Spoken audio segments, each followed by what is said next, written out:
आपकी परीक्षा दोस्त की तरफ से आप सबको प्यार भरा बड़ा सा हेलो। कैसे हैं आप सब? कैसी तैयारी चल रही है? लिटरेचर के कितने चैप्टर्स हो गए जनाब? पेपर्स आने वाले हैं, जल्दी जल्दी कीजिए। एमसीक्यूज करने हैं, एक्सप्लेनेशंस बहुत ध्यान से पढ़नी है, सुननी है, ठीक है। और कोई भी एक नंबर गंवाना नहीं है। हर चीज जो भी आप कर रहे हैं परफेक्टली करिए, ठीक। तो चलिए आज हम अगला चैप्टर करते हैं। अगला चैप्टर जो हम शुरू करने जा रहे हैं वो है अब कहाँ दूसरे के दुख से दुखी होने वाले। बहुत खूबसूरत रचना है, निदा फाजली जी की है। और इसका अगर मैं आपको इंट्रोडक्शन दूं तो निदा फाजली जी ने इस चैप्टर में ये कहने की कोशिश की है कि जो कुदरत है उसने ये धरती बहुत सारे जीवधारियों के लिए बनाई थी। उन्होंने जो वर्ड्स यूज किए हैं कि कुदरत ने ये धरती उन तमाम जीवधारियों के लिए अता फरमाई थी। क्योंकि वे उर्दू के कवि थे तो बहुत उन्होंने उर्दू के लफ्जों का यूज किया है इसमें रचना में। तो उन्होंने ये कहा कि कुदरत ने खुद ही बहुत सारे जीव जंतु पैदा किए और उन सब जीव जंतुओं के लिए, तमाम जीव जंतुओं के लिए उन्होंने ये धरती बनाई थी। और फिर उन्होंने कहा कि इस धरती से बाकी सब जीव जंतु धीरे धीरे या तो दरबदर हो गए हैं या नष्ट हो गए हैं, उनकी नस्लें खत्म हो गई हैं। और वो किसने किया है? वो इस खूबसूरत दुनिया की सबसे जो अजीम करिश्मा जिसको उन्होंने वर्ड दिया है, मतलब मानव, इंसान कि कुदरत का जो जन्म दिया हुआ सबसे ज्यादा अजीम करिश्मा था, उसने क्या किया? उसने अपनी भूख के कारण, अपनी जरूरतों के कारण इस खूबसूरत धरती को और उसकी जो खूबसूरती है, उसके जो पशु पक्षी हैं और भी जिस तरह से भी इस कुदरत की खूबसूरती थी उसको धीरे धीरे नष्ट कर दिया है। तो पहले तो उन्होंने ये सब जो बुरा व्यवहार है अपनी ग्रीड के कारण किया प्रकृति के साथ, और अब धीरे धीरे वो अपनी जाति के साथ भी ऐसा ही व्यवहार करने लगा है। वे धीरे धीरे बहुत ही सेल्फिश होता जा रहा है, सिर्फ अपने बारे में सोचता है, अपनी जात को भी बेदखल करने से जरा भी परहेज वो नहीं करता, किसी के दुख सुख की चिंता नहीं है, किसी को सहारा या सहयोग देने की कोई भी मंशा मनुष्य में अब नहीं रही है। इस चीज से वे बहुत दुखी हैं और उसी बात को वो कहना चाह रहे हैं कि अब कहाँ दूसरे के दुख से दुखी होने वाले। तो इस पाठ में उन्होंने ये भी बताया है कि मतलब किन किन पार्ट्स में अगर हम देखें कि इस चैप्टर को उन्होंने डिवाइड किया है, इस पूरी रचना को उन्होंने डिवाइड किया है कुछ इस तरह कि एक तो उन्होंने हमें बहुत सारे ऐसे एग्जाम्पल्स दिए हैं पुराने टाइम के लोगों के जो दूसरों के दुखों से दुखी हुआ करते थे। फिर उन्होंने बताया कि इंसान किस तरह से प्रकृति को नष्ट कर रहा है, उससे क्या क्या नुकसान हो रहे हैं। और फिर तीसरा ये बताया है कि कैसे इंसान ने अपनी सेल्फिशनेस जो है वो कैसे इंसान जो है वो सेल्फिश होता जा रहा है, कैसे इंसान दूसरों के दुखों से अब दुखी नहीं होता। इस बारे में उन्होंने इस पाठ में बताया है। बहुत खूबसूरत रचना है।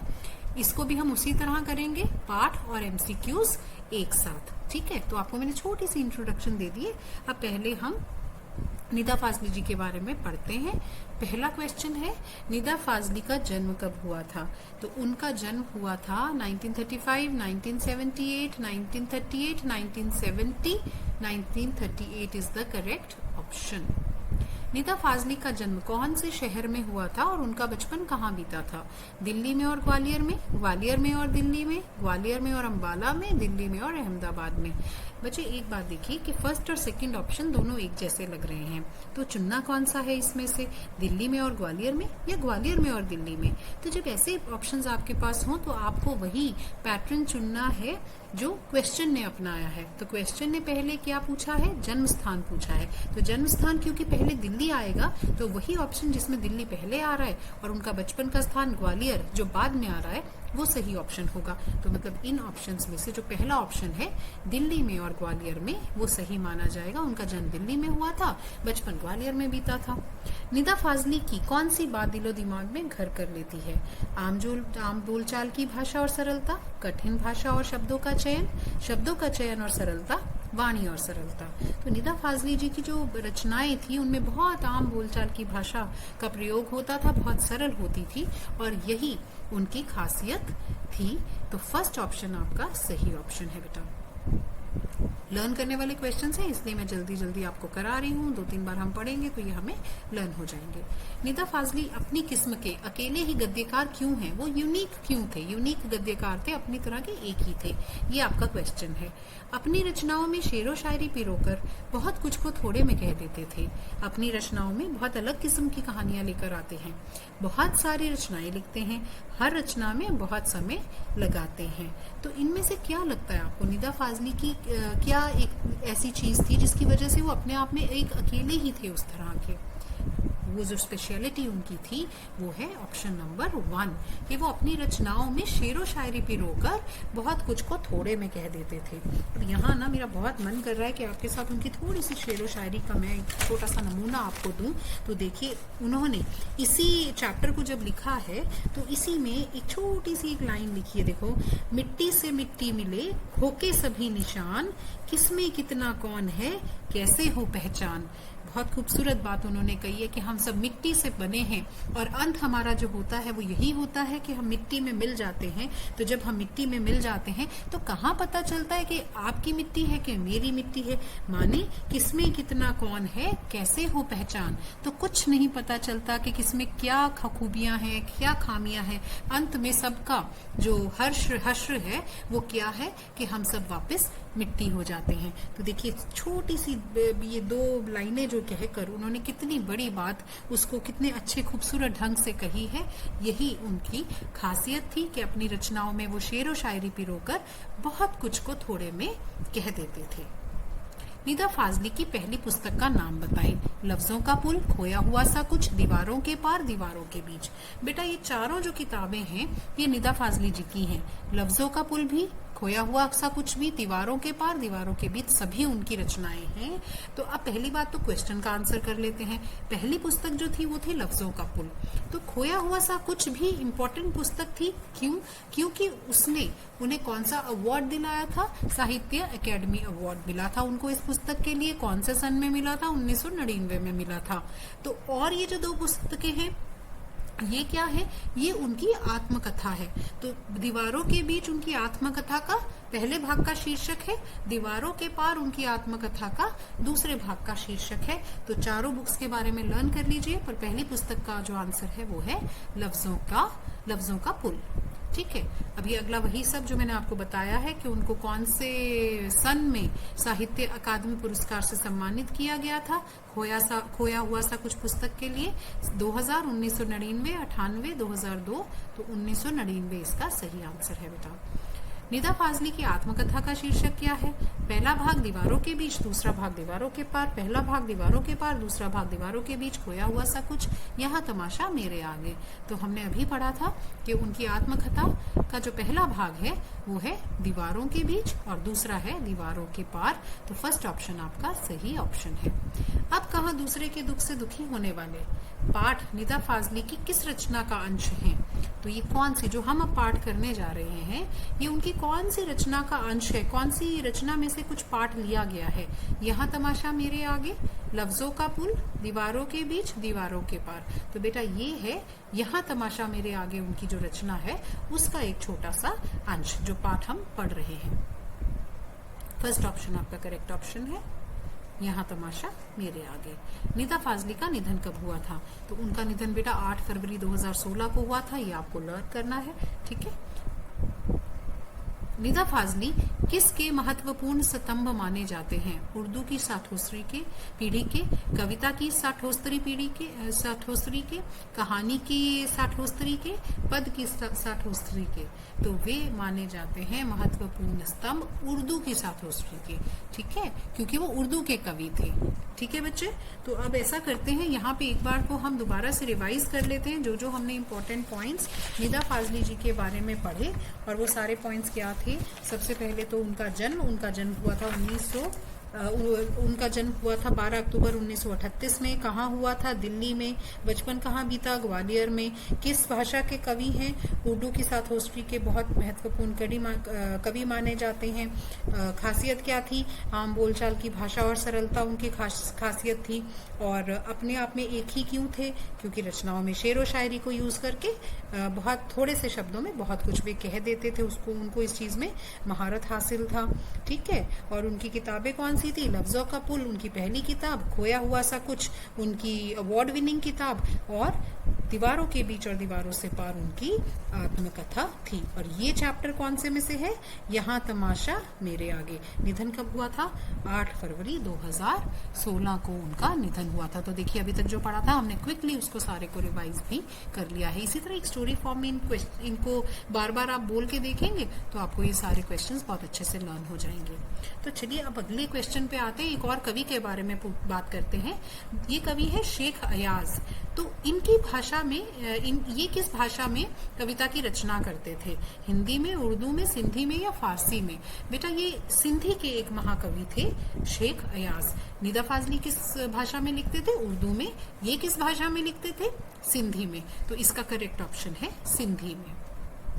कुरान में बाइबल के सोलो मेन को क्या कहा जाता है? देखो मैंने आपको शुरू में बताया था ना कि उन्होंने इस पाठ में, निदा फाजली जी ने बहुत सारे एग्जाम्पल्स दिए हैं ऐसे लोगों के जो बहुत करुण स्वभाव के थे, कोमल हृदय के लोग थे, दूसरों के दुख से वो दुखी हुआ करते थे। तो ऐसे ही एक पर्सन थे शेख अयाज, उन्होंने उनकी बात की। इसी तरह एक और हैं सुलेमान। ठीक है। तो ये जो सुलेमान है इनको कुरान में बाइबल के सोलो मेन को क्या कहा जाता था? तो कुरान के सोलो मेन को कुरान में, बाइबल के सोलो मेन को कुरान में हम सुलेमान कहते हैं। ठीक है। कुरान में बाइबल के सोलो मेन को हम क्या कहते हैं? सुलेमान। तो कुरान में उनका नाम हो गया सुलेमान। ये फर्स्ट ऑप्शन सही ऑप्शन है। अब कहा दूसरों के दुख से दुखी होने वाले, इस कहानी का लेखक कौन है? अरे भाई इतनी देर में तो हमें याद हो गया है, निदा फाजली। ठीक है। चलिए अगला क्वेश्चन। अच्छा अगला जो क्वेश्चन है, इससे पहले हम ये गद्यांश पढ़ेंगे बेटा, क्योंकि आपके पास सीबीएसई में जो क्वेश्चंस आएंगे वहां ये भी क्वेश्चंस आएंगे आपको कि गद्यांश को पढ़ें और उसके अनुसार आगे जो बहुविकल्पीय प्रश्न हैं वो आप उनके जवाब दें। तो चलिए उनको कैसे करना है वो भी एक बार देखते हैं। सबसे पहले क्या करना पड़ेगा? हमें ये गद्यांश पढ़ना है। शुरू करिए। बाइबल के सोलो मेन जिन्हें कुरान में सुलेमान कहा गया है, ईसा से 125 वर्ष पूर्व एक बादशाह थे। कहा गया है वे केवल मानव जाति के ही राजा नहीं थे, सारे छोटे बड़े पशु और पक्षी के भी हाकिम थे। हाकिम मतलब उनके भी राजा थे। वह इन सब की भाषा भी जानते थे। एक दफा सुलेमान अपने लश्कर के साथ एक रास्ते से गुजर रहे थे।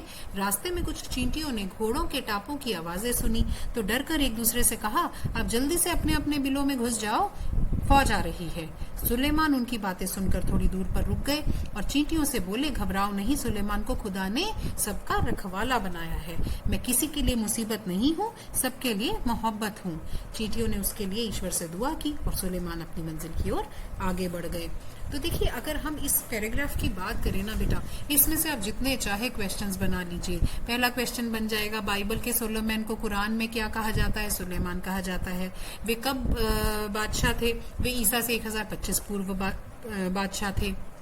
अपना वे कहाँ के राजा थे? किसके राजा थे? क्या वे केवल मानव जाति के राजा थे? नहीं, वे मानव जाति नहीं, सारे छोटे बड़े पशु पक्षियों के भी राजा थे। उनकी खासियत क्या थी? सभी की भाषा जानते थे। कहाँ जा रहे थे? एक रास्ते से गुजर रहे थे। किसके साथ गुजर रहे थे? लश्कर के साथ गुजर रहे थे। आवाज किसने सुनी? चींटियों ने सुनी। किसकी आवाज सुनी? घोड़ों के टापों की आवाज सुनी। वो डर गई, खुश हुई, इस पे क्वेश्चन आ सकता है। उन्होंने एकदम आपस में एक दूसरे से क्या कहा कि जल्दी जल्दी बिलों में घुस जाओ। ठीक है। तो इस तरह जहां मर्जी बेटा, जितने मर्जी छोटे छोटे लाइंस को लेके आप क्वेश्चंस बना सकते हैं। ठीक है। तो आपको उनके आंसर्स भी कहाँ से मिलेंगे? इसी गद्यांश में से बेटा उनके आंसर्स आपको मिलेंगे। मतलब आपको गद्यांश जो है वो बहुत अच्छे से पढ़ना है पहले, उसके बाद आपने सारे बहुविकल्पीय प्रश्न जो है एक एक करके अटेम्प्ट करने हैं। चलो पहला देखते हैं, सुलेमान कितने वर्ष पहले बादशाह थे? 1025 वर्ष पहले, 2025 वर्ष पहले, ईसा से 1025 वर्ष पहले, 2000 वर्ष पहले। किसी ने जल्दबाजी में ऑप्शन 1 को टिक नहीं करना है। क्यों नहीं करना है? क्योंकि ऐसे कैसे कह देंगे 200 वर्ष पहले, किससे 200 वर्ष पहले, वो भी तो बताना पड़ेगा ना। तो इसलिए ऑप्शन कौन सा सही आएगा? थर्ड ऑप्शन सही आएगा। किससे? ईसा से 1025 वर्ष पहले। तो जल्दबाजी में कोई भी गड़बड़ नहीं करनी है, ठीक है, नहीं तो सारी मेहनत गड़बड़ आ जाएगी। चलिए अगला क्वेश्चन करते हैं। क्वेश्चन नंबर 15, सुलेमान अपने लश्कर के साथ कहां से गुजर रहे थे? पुल से, समुद्र से, रास्ते से, बगीचे से। गद्यांश पढ़िए, बहुत इजीली आंसर मिल जाएगा। कहां से गुजर रहे थे? रास्ते से गुजर रहे थे, ठीक है। सुलेमान किसके साथ रास्ते से गुजर रहा था? अपने घोड़ों के साथ, बच्चों के साथ, लश्कर के साथ, दोस्तों के साथ? बताइए। देखिए यहाँ आपको कंफ्यूज बिल्कुल नहीं होना है। कभी कभी क्या होता है कि हम गद्यांश को वापस से देखते नहीं और फटाफट से टिक कर देते हैं घोड़ों के साथ। क्यों कर देते हैं? क्योंकि चींटियों ने आवाज तो सुनी थी घोड़ों की। लेकिन अगर हम गद्यांश को पढ़ें तो गद्यांश में क्लियरली ये लिखा है कि एक दफा सुलेमान अपने लश्कर के साथ एक रास्ते से गुजर रहे थे, ठीक है। तो लश्कर का मतलब होता है सेना, तो वो अपनी सेना के साथ जा रहे थे। उस सेना में कुछ लोग घोड़ों पे भी होंगे, तो चींटियों ने भले ही घोड़ों की आवाज सुनी हो, लेकिन इस क्वेश्चन का जो सही ऑप्शन है वो है कि सुलेमान अपने लश्कर के साथ रास्ते से गुजर रहे थे। तो जल्दबाजी में नहीं कुछ करना है, ऑप्शन टिक करना है, गद्यांश को पढ़ के करना है, ठीक है। नजर हटी दुर्घटना घटी, तो दुर्घटना नहीं करनी है, ठीक है, बी केयरफुल। चलिए, घोड़ों के टापों की आवाज किसने सुनी? घोड़ों ने सुनी, सुलेमान ने सुनी, चींटियों ने सुनी या सभी ने सुनी? अरे चींटियों ने सुनी, ठीक है। तो थर्ड ऑप्शन को हम करेक्ट ऑप्शन मानेंगे, क्योंकि बिल्कुल क्लियर गद्य में लिखा हुआ है रास्ते में कुछ चींटियों ने घोड़ों की टापों की आवाजें सुनी और डर के एक दूसरे से बातचीत करनी शुरू की। तो सही ऑप्शन है थर्ड ऑप्शन। घोड़ों की टापों की आवाज सुनकर चींटियों ने एक दूसरे से क्या कहा? अपने अपने बिलों में जाओ, खेतों में घुस जाओ, पेड़ों पर चढ़ जाओ, नदी में चले जाओ। सही ऑप्शन है कि उन्होंने एक दूसरे से कहा कि फौज आ रही है, तो आप सब जल्दी से अपने अपने बिलों में चले जाओ। सुलेमान ने चींटियों को क्या कहकर धीरज बंधाया? मैं मुसीबत नहीं, मोहब्बत हूँ। मैं तुम्हें परेशान नहीं करूंगा, मैं चुपचाप चला जाऊंगा। मुझे चींटियां बहुत पसंद है। देखिए सुलेमान बहुत अच्छे थे, तो उनके मन में जरूर ये बात रही होगी कि मैं चींटियों को परेशान नहीं करूंगा और यहाँ से चुपचाप चले जाऊंगा, क्योंकि उन्हें सभी जीव जंतु पसंद थे, तो चींटियां भी उनको पसंद थी। पर ऑप्शन ये वाला सही बिल्कुल नहीं मानेंगे, ऑप्शन तो एक ही सही मानेंगे, क्योंकि वो उन्होंने स्पेसिफिकली हमें बताया गया है गद्यांश में कि उन्होंने ये वर्ड्स यूज करके चींटियों को धारस बंधाया। और वो क्या उन्होंने एक डायलॉग यूज किया? मैं मुसीबत नहीं, मोहब्बत हूँ। तो इसलिए इसका करेक्ट ऑप्शन आएगा मैं मुसीबत नहीं, मोहब्बत हूँ, ठीक है बच्चे। अगला क्वेश्चन पढ़िए। सुलेमान की क्या विशेषता बताई गई है? थोड़ा सा याद करो, पढ़ो जरा ऑप्शंस को। क्या विशेषता बताइए? देखो ऑप्शंस। वे सबके दिल की बात समझ लेते थे, वे बहुत भाषाओं को जानते थे, वे सभी जीव जंतुओं की जुबान समझते थे, वे चक्रवर्ती राजा थे। अब देखिए, जब आप किसी की जुबान समझ लेंगे तो दिल की बात भी कुछ हद तक जान जाएंगे। भाषाओं को जानते थे, थोड़े क्लोज चॉइसेस हैं, बट फिर भी अगर आप गद्यांश ध्यान से देखें तो उसमें आपको क्लियर आंसर मिलेगा कि वे सबकी भाषा जानते थे। किसकी?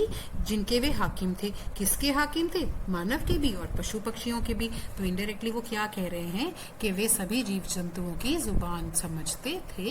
ये सुलेमान की खासियत थी। थर्ड ऑप्शन आपका सही ऑप्शन आएगा। चलिए अगला गद्य पढ़ते हैं, गद्यांश। ऐसी एक घटना का भी जिक्र सिंधी भाषा के महाकवि शेख हयाज ने अपनी आत्मकथा में किया है। उन्होंने लिखा है, एक दिन उनके पिता नहाकर लौटे, माँ ने भोजन परोसा।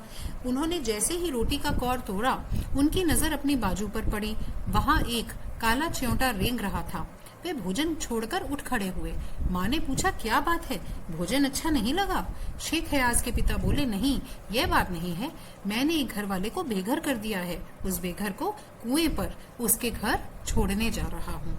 ठीक है, तो ये एक और पर्सन है जो बहुत ही दयावान स्वभाव के हैं, नरम दिल के हैं। और क्या हुआ कि ये नहाने गए और वहां पे कोई कुएं पर नहाने गए, तो वहां पर एक काला च्योंटा जो है वो उनकी बाजू पर आ गया होगा। तो घर आकर उन्होंने खाना खाते समय देखा, तो उन्होंने अपने खाने को भी छोड़ दिया और कहाँ गए? पहले कुएं पर गए। उनको ये फीलिंग आ रही थी कि मैं किसी को उसके घर से मैंने बेघर कर दिया है, तो उसे उसके घर वापस छोड़ने नहाने गए, ये इस गद्यांश में उन्होंने बताया है। और ये घटना किसकी आत्मकथा में लिखी हुई है?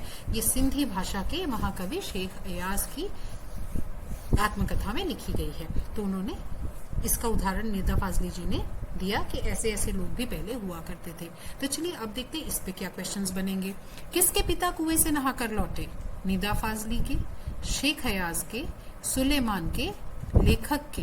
बेटा ध्यान से देखो, हम बात किसकी कर रहे हैं? हम निदा, कई बार कंफ्यूजन क्या आ जाता है कि हमने तो निदा फाजली जी का पढ़ा हुआ चैप्टर किया है तो हम क्विकली निदा फाजली पे टिक कर दे। नहीं, ऐसा नहीं है।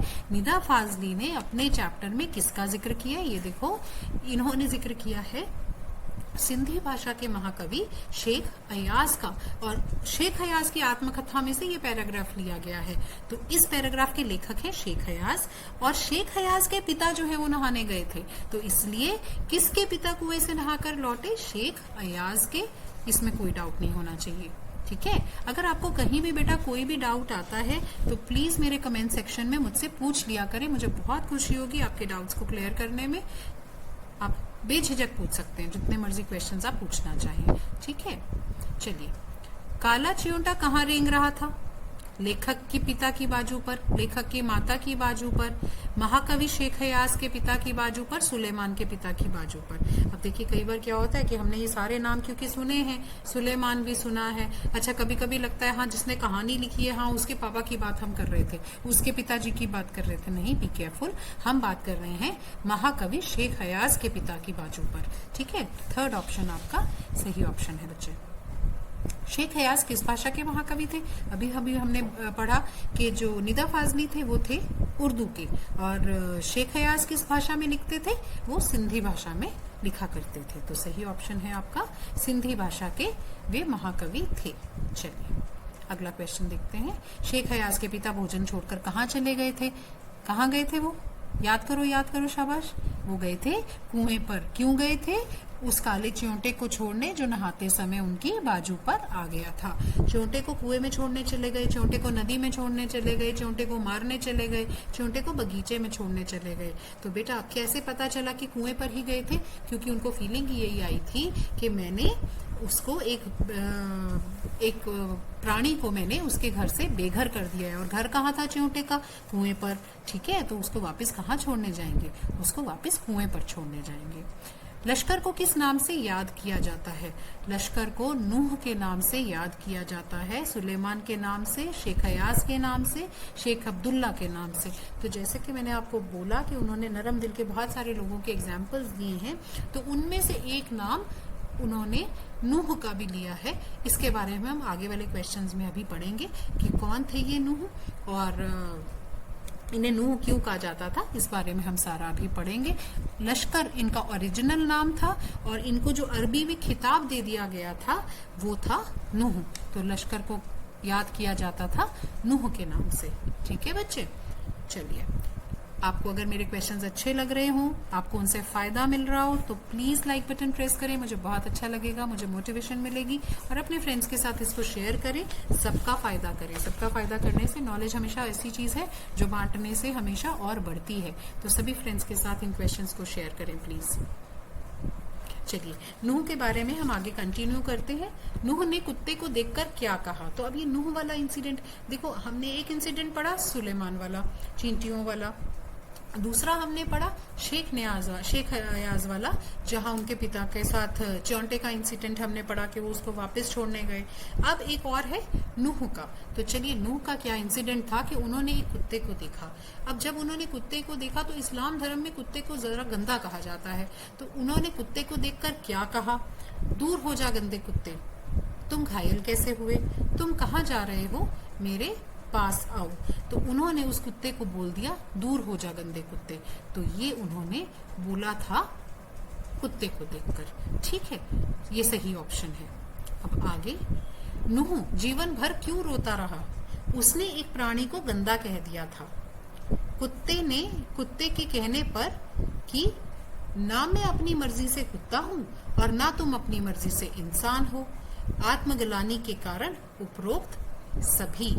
तो इसका जो ऑप्शन आएगा वो सेकंड ऑप्शन आएगा कि वो जीवन भर इसलिए रोते रहे, वो अपनी मूर्खता पर रोते रहे।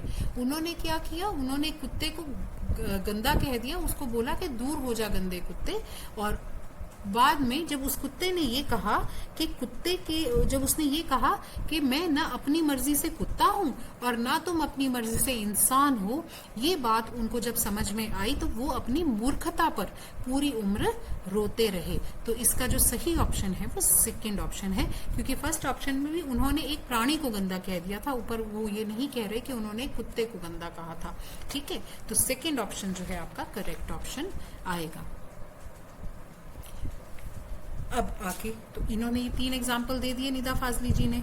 उसके बाद उन्होंने कहा कि देखिए पहले लोग ऐसे थे, फिर धीरे धीरे क्या हुआ, धीरे धीरे आदमी ने प्रकृति के साथ छेड़छाड़ शुरू की। पहले लोग बहुत अच्छे थे और धीरे धीरे उन्होंने प्रकृति के साथ छेड़छाड़ की। तो उन्होंने उसके लिए ये वाला गद्यांश लिखा, दुनिया कैसे वजूद में आई, पहले क्या थी, किस बिंदु से इसकी यात्रा शुरू हुई। तो वो बात कह रहे कि दुनिया पता नहीं कहाँ से आई, कहाँ से यात्रा शुरू हुई। तो इन प्रश्नों के उत्तर विज्ञान अपनी तरह से देता है। तो वैज्ञानिक अपनी बातें करते हैं कि जी ऐसे हुआ, पहले ये बना, फिर ये बना, फिर ऐसे बढ़ा।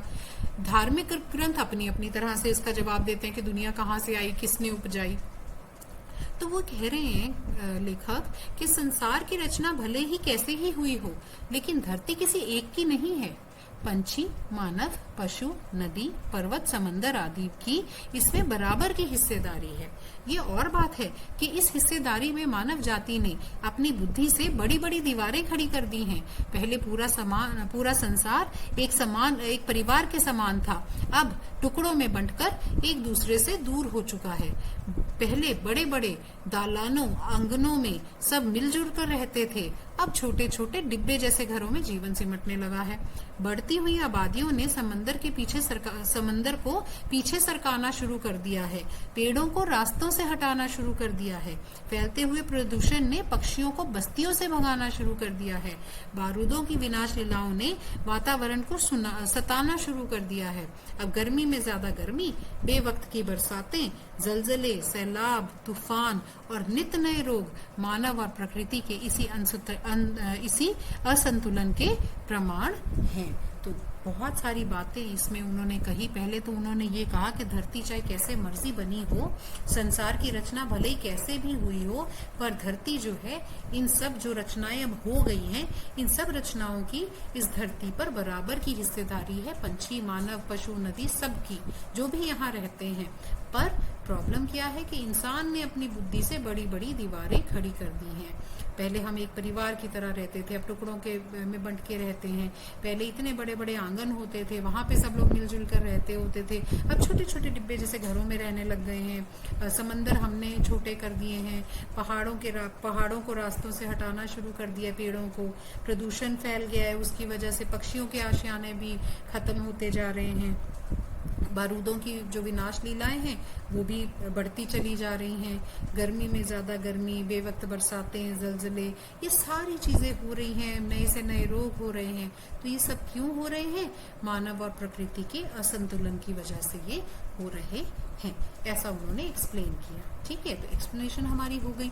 इसके बाद हम करते हैं क्वेश्चंस। पहले पूरा संसार किसके समान था? एक परिवार के समान, धरती के समान, घर के समान, एक आंगन के समान। पहले पूरा संसार एक परिवार के समान था। बढ़ती हुई आबादी ने क्या क्या कर दिया है? समुद्र को पीछे सरका दिया है, पेड़ों को रास्ते से हटाना शुरू कर दिया है, पक्षियों को पेड़ों से भगाना शुरू कर दिया है। क्या ऑप्शन है? अभी हमने पढ़ा कि हमने समुद्र से भी छेड़छाड़ की, पेड़ों से भी की, पेड़ों पे बैठे पक्षी बेचारे भाग गए। उपरोक्त सभी हमारा सही उत्तर है। ठीक है बच्चों, अब जीवन कैसे घरों में सिमट गया है? डिब्बे नुमा घरों में, रोशनी भरे घरों में, वातानुकूलित घरों में या हवादार घरों में? बताइए। अब तो छोटे छोटे फ्लैट्स में हम रह रहे हैं कई लोग। ठीक है, तो छोटे छोटे डिब्बे नुमा घरों में कहना चाह रहे हैं कवि कि अब छोटे छोटे डिब्बे नुमा घरों में हम लोग रहते हैं। अब ऐसे घरों में हमारा जीवन सिमट गया है। वातावरण को सताने से क्या क्या नुकसान हुए हैं? गर्मी में ज्यादा गर्मी और बेवक्त की बरसातें, तूफान और नित्य नए रोग, उपरोक्त दोनों, उपरोक्त में से कोई नहीं। अरे दोनों तो हुए हैं, गर्मी में ज्यादा गर्मी पड़ती है, बरसातों का तो कोई टाइम ही नहीं है, तूफान भी आते रहते हैं और नए से नए रोग आ रहे हैं, तो उपरोक्त दोनों जो है आपके सही ऑप्शंस हैं। वातावरण को सताने का क्या परिणाम हुआ है? मानव और प्रकृति का संतुलन बिगड़ गया है, मानव और प्रकृति में संतुलन बढ़ गया है, हर तरफ हरियाली ही हरियाली है, ठंड बहुत कम पड़ती है। तो बताओ, हमने वातावरण को तंग किया तो क्या परिणाम हुआ कि जो संतुलन है वो मानव और प्रकृति का डेफिनेटली बिगड़ गया है, जिसकी वजह से बहुत सारी आपदाएं आ रही हैं। धरती पर किसकी हिस्सेदारी सबसे ज्यादा है? मनुष्य की, पशु पक्षियों की, समंदर की, धरती पर रहने वाले सभी प्राणियों की बराबर। तो हमें क्या कहा है लेखक ने कि जब इस धरती की रचना हुई थी तो जितने भी जीव जंतु थे उन सब की हिस्सेदारी बिल्कुल बराबर बराबर थी। ठीक है, तो जिस चीज की भी सृष्टि ने रचना की उसको बराबर की हिस्सेदारी इस धरती पर दी। तो फोर्थ ऑप्शन आपका करेक्ट ऑप्शन है। चलिए एक और गद्यांश पढ़ते हैं। कई सालों से बड़े बड़े बिल्डर समंदर को पीछे धकेलकर उसकी जमीन को हथिया रहे थे। बेचारा समंदर लगातार सिमटता जा रहा था। पहले उसने अपनी फैली हुई टांगे समेटी, थोड़ा सिमट कर बैठ गया, फिर जगह कम पड़ी तो उकड़ू बैठ गया, फिर खड़ा हो गया। जब खड़े रहने की जगह कम पड़ी तो उसे गुस्सा आ गया। जो जितना बड़ा होता है उसे उतना ही कम गुस्सा आता है, परंतु आता है तो रोकना मुश्किल हो जाता है। और यही हुआ। उसने एक रात अपनी लहरों पर दौड़ते हुए 3 जहाजों को उठाकर बच्चों की गेंद की तरह 3 दिशाओं में फेंक दिया।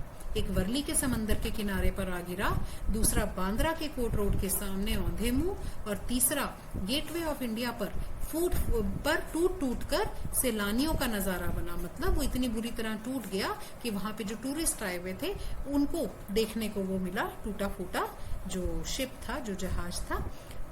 बावजूद कोशिश मतलब बहुत कोशिश करने के बाद भी वे फिर से चलने फिरने के काबिल नहीं हो सके। मतलब वो शिप्स को उन्होंने, समंदर ने अपनी लहरों से इतनी बुरी तरीके से तबाह किया कि बावजूद बहुत कोशिश करने के बावजूद भी वे फिर से चलने लायक नहीं हो पाए।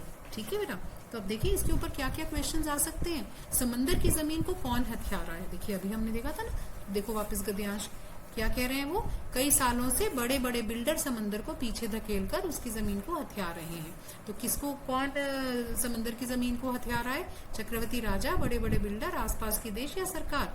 हमने गद्यांश में पढ़ा बड़े बड़े बिल्डर। सेकंड ऑप्शन आपका करेक्ट ऑप्शन है। समुद्र ने अपना गुस्सा किस तरह दिखाया? ऊंची लहरों के 3 जहाजों को उठाकर 3 दिशाओं में फेंक दिया। ऊंची लहरों ने तीनों जहाजों को उठाकर फेंक दिया। आसपास के सब गांव बहा डाले, सारे मछुआरों की नौकाएं पलटा डाली, बहुत से तैरते हुए लोगों को अपने आप में समेट लिया। तो हमने क्या पढ़ा? हमने पढ़ा ऊंची लहरों ने 3 जहाजों को उठाकर 3 दिशाओं में फेंक दिया। इस तरीके से समुद्र ने अपना प्रकोप दिखाया। बड़ों को गुस्सा कैसा होता है? बड़ों को गुस्सा कम आता है, पर जब आता है तो बहुत ज्यादा आता है। बड़ों को गुस्सा करना आता ही नहीं है। बड़ों का गुस्सा उतारना बहुत मुश्किल है। बड़ों का गुस्सा उतरना बहुत मुश्किल है। बड़ों का गुस्सा जल्दी ठंडा हो जाता है। तो अभी हमने पढ़ा कि जो भी जितना बड़ा है उसे गुस्सा आता तो कम है, पर जब आता है तो बहुत ज्यादा आता है। फर्स्ट ऑप्शन आपका सही ऑप्शन है बेटे। तीनों जहाज कहाँ कहाँ गिरे? पहला वर्ली के समुद्र के किनारे, दूसरा बांद्रा के कोट रोड के सामने, तीसरा गेटवे ऑफ इंडिया के सामने। बिल्कुल यही तो पढ़ा था हमने गद्यांश में, तो इसलिए उपरोक्त सभी इसका करेक्ट ऑप्शन है। चलिए एक और गद्यांश को पढ़ते हैं। मेरी माँ कहती थी, सूरज ढले आंगन के पेड़ों से पत्ते मत तोड़ो, पेड़ रोएंगे। दिया बाती के वक्त फूलों को मत तोड़ो, फूल बद्दुआ देंगे। दरिया पर जाओ तो उसे सलाम किया करो, वह खुश होता है। कबूतरों को मत सताया करो, वे हजरत मोहम्मद के अजीज हैं। उन्होंने उन्हें अपनी मजार के नीले गुंबद पर घोंसले बनाने की इजाजत दे रखी है। मुर्गे को परेशान नहीं किया करो, वह मुल्ला जी से पहले मोहल्ले में अजान देकर सबको सवेरे जगाता है। सबकी पूजा एक सी, अलग अलग है रीत, मस्जिद जाए मौलवी, कोयल गाए गीत। तो ये एक और गद्यांश बहुत खूबसूरत उन्होंने दिया, जहां उनकी माँ क्या क्या कहती थी उसके बारे में, उन्हें क्या नसीहत देती थी उसके बारे में निदा फाजली जी ने बताया है। तो देखिए इसके ऊपर क्या क्या क्वेश्चंस बनेंगे। हजरत मोहम्मद को कौन सा पक्षी सबसे ज्यादा पसंद है? तो देखो उन्होंने किसको घोंसले बनाने की इजाजत दी थी, देखिए जरा, ये देखो उन्होंने क्या कहा है, कबूतरों को मत सताया करो, वो हजरत मोहम्मद के अजीज हैं। ठीक है, तो कौन उनके अजीज थे? उनके अजीज थे कबूतर। ठीक है, फर्स्ट ऑप्शन आपका सही ऑप्शन आएगा बच्चे। कौवा, कोयल, तोता गलत ऑप्शन हैं। हजरत मोहम्मद ने अपने कौन से गुंबद पर कबूतरों को घोंसला बनाने की इजाजत दे रखी है? नीले, हरे, लाल, सफेद। फिर से जाओ जरा उस पे, गद्यांश पे, कौन से गुंबद पे? देखिए नीले गुंबद पर। गुंबद क्या होता है बेटे? वो जो गोल सा एक मस्जिद के ऊपर या मंदिर के ऊपर स्ट्रक्चर बना होता है छत जैसा, और जब आप बोलते हैं तो आवाज गूंजती है, उसको आप कहते हैं गुंबद। तो नीला जो गुंबद है वहां पे हजरत मोहम्मद ने अपने कबूतरों को घोंसला बनाने की इजाजत दे रखी है। सही ऑप्शन है नीले। मुर्गे को परेशान क्यों नहीं करना चाहिए? माँ ने क्या कहा? मुल्ला जी से पहले मोहल्ले में बांग देकर सबको सवेरे जगाता है, बच्चों के पीछे भाग भाग कर सब बच्चों का मन लगाए रखता है, हजरत मोहम्मद का अजीज है, सुलेमान को बहुत प्रिय है। माँ ने कहा था कि मुर्गे को परेशान इसलिए नहीं करना चाहिए क्योंकि वह मुल्ला जी से भी पहले मोहल्ले में बांग देकर सबको सवेरे जगाता है। ठीक है बेटा, तो हमारा जो करेक्ट ऑप्शन है वो है ऑप्शन नंबर 1, मुल्ला जी से पहले मोहल्ले में बांग देकर सबको सवेरे जगाता है। दिया बाती के समय फूलों को छेड़ने से क्या होता है? माँ ने क्या बोला था? फूल रोते हैं, फूल दुआ देते हैं, फूल बद्दुआ देते हैं, फूल सूख जाते हैं। माँ ने कहा था फूल बद्दुआ देते हैं। रोने की बात किसके लिए कही थी? याद है आपको? किसके लिए बोला था कि रोते हैं? रोते हैं वर्ड भी तो यूज किया था किसी के लिए। उन्होंने कहा था सूरज ढले आंगन के पेड़ों से पत्ते मत तोड़ो, पेड़ रोएंगे। तो रोने की जो बात है उन्होंने पेड़ों के लिए कही। ठीक है बेटा, परेशान ना करने की बात उन्होंने मुर्गे के लिए की, फूलों के लिए उन्होंने बद्दुआ देने वाली बात कही, और कबूतरों के लिए ना सताने वाली बात की। ठीक है बेटा, दोबारा रिपीट कर रही हूँ, पेड़ों के पत्ते मत तोड़ो, पेड़ रोते हैं। दिया बत्ती के समय फूलों को मत तोड़ो, फूल बद्दुआ देते हैं। हजरत मोहम्मद के कबूतरों को सताया मत करो क्योंकि वे हजरत मोहम्मद के अजीज हैं।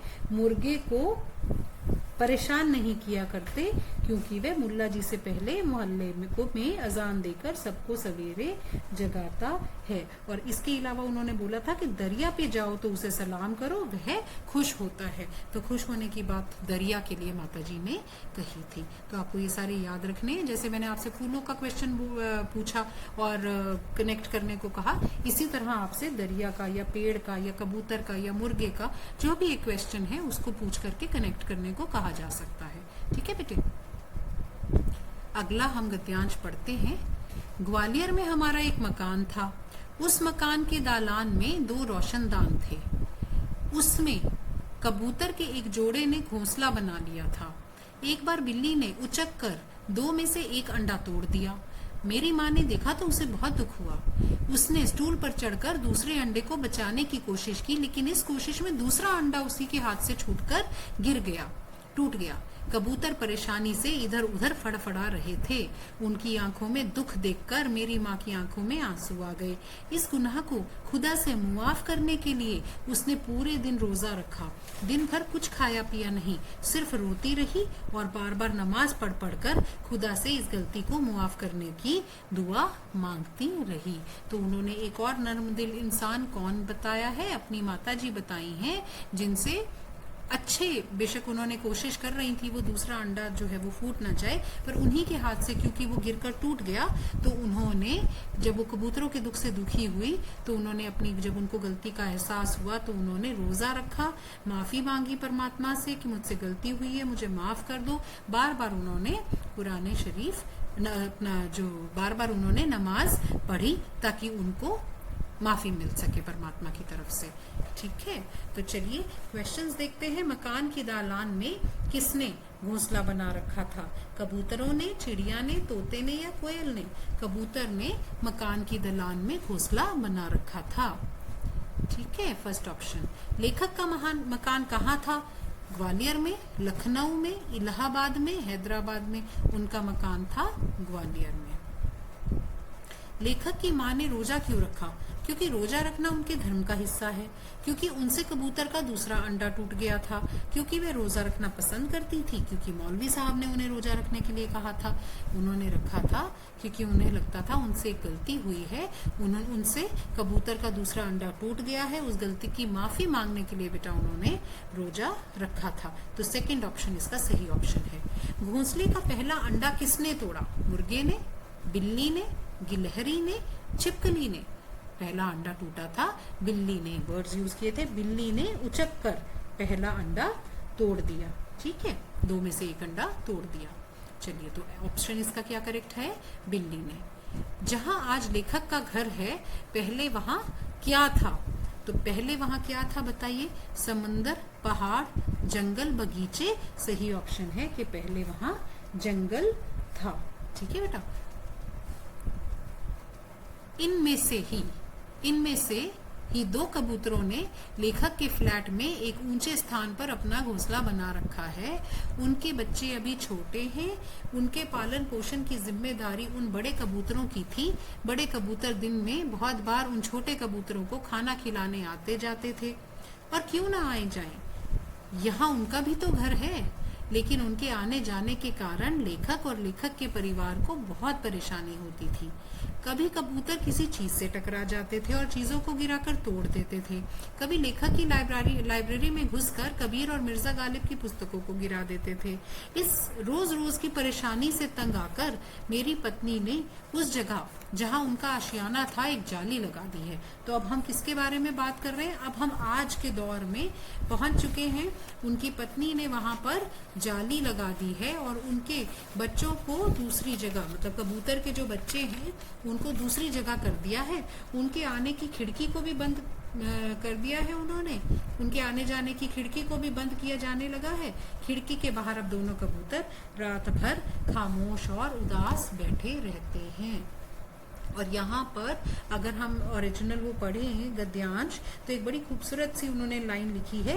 कभी कभी मेरी लाइब्रेरी में घुसकर कबीर या मिर्जा गालिब को सताने लगते हैं। तो बेटे उनके लाइब्रेरी में कबीर जी या मिर्जा गालिब थोड़ी बैठे हैं। सिर्फ वो ये कहना चाह रहे हैं कि जो कबीर जी की या मिर्जा गालिब जी की रचनाओं की किताबें हैं, उन किताबों को वो गिरा देते हैं, गंदा करते हैं। ठीक है बेटा, तो अब इनके ऊपर जो फ्लैट में पहुंच चुके हैं, अपने घर में नहीं, अब वो अपने फ्लैट की बात कर रहे हैं। निदा फाजली जी वो अपने फ्लैट में जब पहुंचे हैं तो वहाँ उनके उसमें जो कबूतर हैं उनके आने जाने पर उनकी पत्नी ने रोक लगा दी है, वहाँ एक जाली लगा दी है। ठीक है, तो अब वो खिड़की के बाद दोनों कबूतर रात भर खामोश और उदास बैठे रहते हैं। तो आपके अगर हम पूरे चैप्टर को देखें तो बस यहीं आकर के निदा फाजली जी ने इसको खत्म किया है। तो वो कह रहे हैं खिड़की के बाहर अब दोनों कबूतर रात भर खामोश और उदास बैठे रहते हैं, मगर अब न सोलोमेन है जो उनकी जुबान को समझकर उनका दुख बांटे, ना मेरी माँ है जो इनके दुखों में सारी रात नमाजों में काटे। ठीक है, तो वो अब कंपेयर कर रहे हैं कि वो टाइम था कि वो सुलेमान का टाइम था, वो शेख हयाज के पिता का टाइम था, वो नूह का टाइम था। ठीक है, उनकी माँ का टाइम था। और अब एक टाइम है कि जब वो कबूतर जो हैं उनके घर को गंदा करते हैं, चीज़ों को तोड़ते फोड़ते हैं, तो उन्होंने, उनके परिवार ने जाली लगाकर उनके आने जाने का रास्ता बंद कर दिया है। ये चेंज आ गया है अब टाइम में, वो इस बात को कहना चाहते हैं। तो चलिए अब jल्दी से इसके क्वेश्चंस देखते हैं कि क्या क्या है। कबूतरों के आने जाने से लेखक को क्या परेशानी होती थी? उसके घर को गंदा करते थे, किसी भी चीज को गिराकर तोड़ देते थे, उसका खाना जूठा कर जाते थे, बहुत शोर मचाते थे, किसी भी चीज को गिराकर तोड़ देते थे। ये सही ऑप्शन है। कबीर और मिर्जा गालिब को सताने से क्या अभिप्राय है? किताबों पर बैठकर उन्हें गंदा कर देते थे, कबीर को लिखने नहीं देते थे, मिर्जा गालिब को सताया करते थे, लाइब्रेरी में शोर मचाते थे। बेटा वो किताबों पर बैठकर, जो कबीर जी की और मिर्जा गालिब की किताबें हैं, उन पे बैठ करके उन्हें गंदा कर दिया करते थे। नेक्स्ट क्वेश्चन, हर रोज की परेशानी से तंग आकर लेखक की पत्नी ने क्या किया? उन्होंने उनके आने जाने का रास्ता ही बंद कर दिया, उनका घोंसला तोड़ दिया, घोंसलों के अंडों को तोड़ डाला, उनके लिए बाहर ही खाने पीने का इंतजाम कर दिया। सही ऑप्शन है, उन्होंने उनके आने जाने का जाली लगाकर रास्ता बंद कर दिया था। पहले भाग का हम आखिरी क्वेश्चन करने जा रहे हैं। बच्चों की दूसरी जगह कर देने से अब कबूतरों पर क्या असर था? रात भर खामोश और उदास बैठे रहते थे, दूर से ही अपने बच्चों से बातें किया करते थे, घोंसला छोड़कर चले गए थे, खूब शोर मचा रहे थे।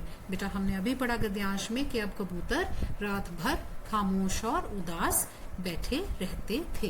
ठीक है, तो सही ऑप्शन है इसका फर्स्ट ऑप्शन।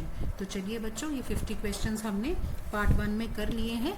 ये 50 क्वेश्चंस करते ही हुआ क्या है बेनिफिट हमें, कि हमें जो स्टोरी है, जो इस चैप्टर को हमने ग्रिप में ले लिया है कि निदा फाजली जी ने कौन कौन से कैरेक्टर्स को यूज किया अपनी बात कहने के लिए, कैसे कैसे उन्होंने एक्सप्लेन किया कि प्रकृति और मानव का जो संतुलन है वो कैसे बिगड़ा है, कैसे मनुष्यता ने बिगाड़ दिया है उसको, मानव जाति ने, वो सारा उन्होंने बताया, और कैसे कैसे चेंज आया है हमारी सोच में, वो सारा उन्होंने दर्शाया। तो एक तरह से चैप्टर को हमने पूरा अपने ग्रिप में, उसके कैरेक्टर्स को अपने ग्रिप में ले लिया है। नेक्स्ट 50 क्वेश्चंस में मैं आपसे मिक्स्ड क्वेश्चंस पूछती जाऊंगी, ताकि और भी जो छोटी छोटी जगहें हैं जहां से क्वेश्चंस बन सकते हैं, और 2-3 बहुत खूबसूरत लाइंस भी निदा फाजली जी ने बोली हैं, तो वो सारी लाइंस का मीनिंग भी आपको मैं एक्सप्लेन करूंगी अपनी अगली वीडियो में। ठीक है, और उन्हीं के ऊपर जैसे कि आपके पास लाइन है कि सबकी पूजा एक सी, अलग अलग है रीत, मस्जिद जाए मौलवी, कोयल गाए गीत। तो इस तरह की कुछ बहुत प्यारी लाइंस उन्होंने बोली हैं। इसके ऊपर भी हम लोग नेक्स्ट वीडियो में क्वेश्चंस करेंगे, ताकि हमारा ये नेक्स्ट पार्ट में 50 और क्वेश्चंस करने के बाद चैप्टर 100% कंप्लीट हो जाएगा। तो बस अब हमने थोड़ा सा इसके बारे में तो कर ही लिया है। एक चैप्टर और हमारा है लिटरेचर का, तंतारा वाला, वो भी मैं आपको देने वाली हूँ। कर लीजिए लिटरेचर, साथ साथ करते जाइए, ताकि उसके बाद हम ग्रामर करेंगे शुरू। ठीक है, तो ग्रामर मेरे साथ साथ आप करते जाइएगा, मैं एक के बाद एक ग्रामर से रिलेटेड। सबसे पहले समास के लिए बहुत ज़्यादा रिक्वेस्ट आ रही है, तो मैं कोशिश मेरी पूरी रहेगी कि सबसे पहले मैं आपके साथ समास शेयर करूं। ठीक है, पर तब तक आपको ये प्रॉमिस करना पड़ेगा कि लिटरेचर आप कंप्लीट करेंगे। ठीक है, तो करिए, टाइम बहुत कम है। Let's work hard together. Okay, all the best. और प्लीज़ मेरे चैनल को सब्सक्राइब ज़रूर कर दीजिए, ताकि जो भी मैं ये समाज की वीडियो डाल रही हूँ या और भी कोई चैप्टर्स के MCQs डाल रही हूँ, तो वो आपके पास साथ के साथ पहुँचते रहें। ठीक है, so subscribe, press the bell icon. Thank you so very much, all the best.